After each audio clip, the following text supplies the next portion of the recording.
Hello everyone.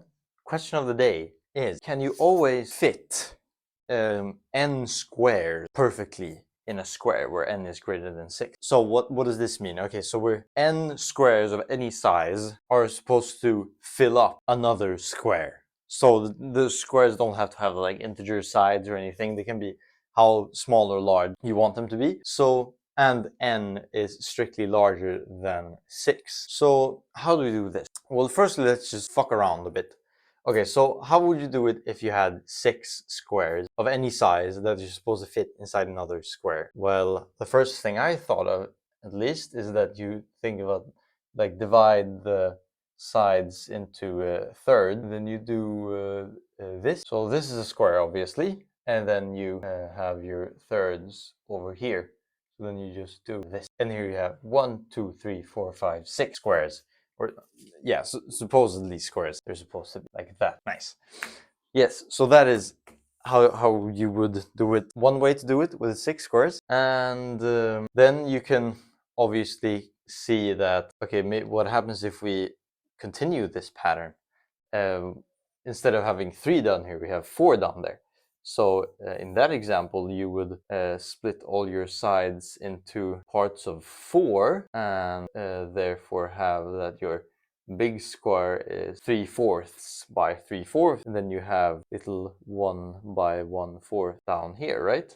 And how many does this have? 8, obviously. So we can very easily see that if n is even, we have a clear method of how we would solve the problem. But what if n is odd? Now it gets a bit trickier. The thing I thought of, at least, was, okay, well, if we could use some kind of like strong induction method and try to find a pattern where we can create a smaller square which we know how to fill in, meaning that we use up a number of squares to just be left with another square and a new number of allowed, or new number of squares that are supposed to fit that remaining square.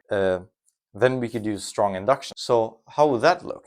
Well, the first, I recommend you like pause the video and think about this for a while, because I thought it was really nice, at least, to figure out on my own. But the thing I thought about, at least, is that if you have an odd number, you're supposed to fit an odd number of squares, then you can do this pattern. So you would have that, okay, this is one square, this is the second, this is the third, and then, as I said before, you're left with another square. And if the initial value was, our initial n was odd, then of course n minus 3 is even. So we're supposed to fit an even number of squares inside of this, and we already know how to fit an even amount of squares inside of a square. So maybe if we're supposed to fit 6 squares inside of here, meaning that our initial number was 9, then of course you could have just, 9 is just a square, so you could have taken 3 by 3. But okay, if it was like maybe 11, then we're supposed to fit 8 of these in here.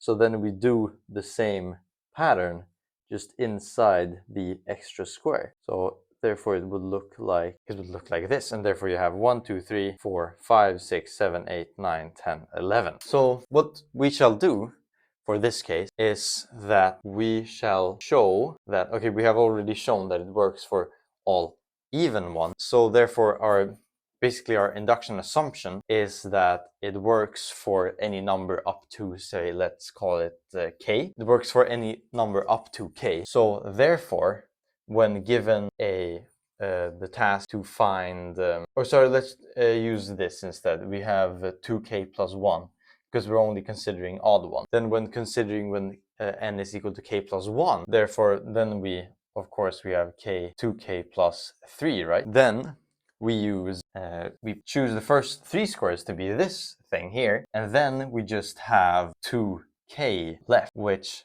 obviously is less than 2k plus 1, so therefore we know, according to our strong induction assumption, we know how to fit those in there. So yes, that is obviously just a rough sketch of how you would do the proof, because I don't want to write so much, it hurts my fingers. So yeah. Thank you so much for watching. Hope you followed along the proof concluded, I should say, also. And you have to add by the induction axiom, blah blah blah. Yeah, so that was everything. Hope you enjoyed the video. Check out the link in the description, and I'll see you some other time. Bye bye.